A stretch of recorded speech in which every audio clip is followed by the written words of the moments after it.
So my reaction to the Bernstein reading which really covered a lot about asexuality, and it goes really into detail.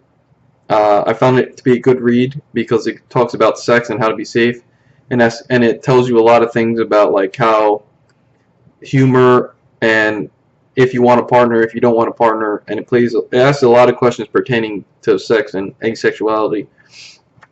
But I really found the podcast about Margaret Cho very interesting because she was very open about her life, and even when she was sexually abused as a child, and she even joked about her sexuality, calling herself gay, even slutty at times, which I found funny. Um, I was surprised that at a very early age of 9 years old, she said she identified herself as being gay. In my opinion, I find that very, very young.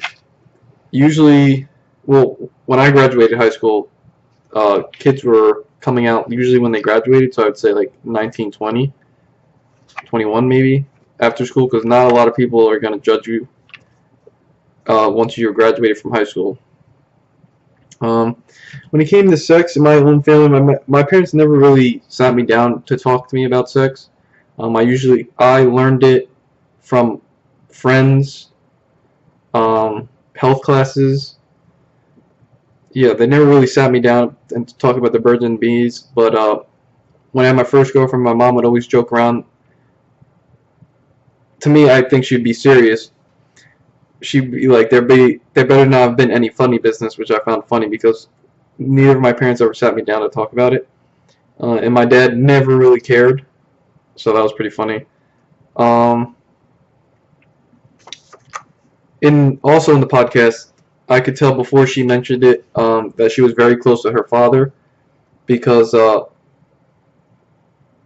he was catering to gay men in a bookstore in the 70s, and she was always around that, and they were giving her advice about sex and stuff.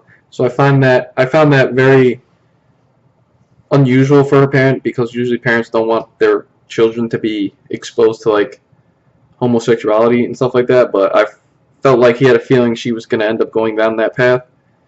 But it's good that he supported her as she transitioned to being gay and also with her career. And yeah, I would recommend reading the chapter and the podcast. The podcast definitely was interesting to me, and I definitely enjoyed listening to it.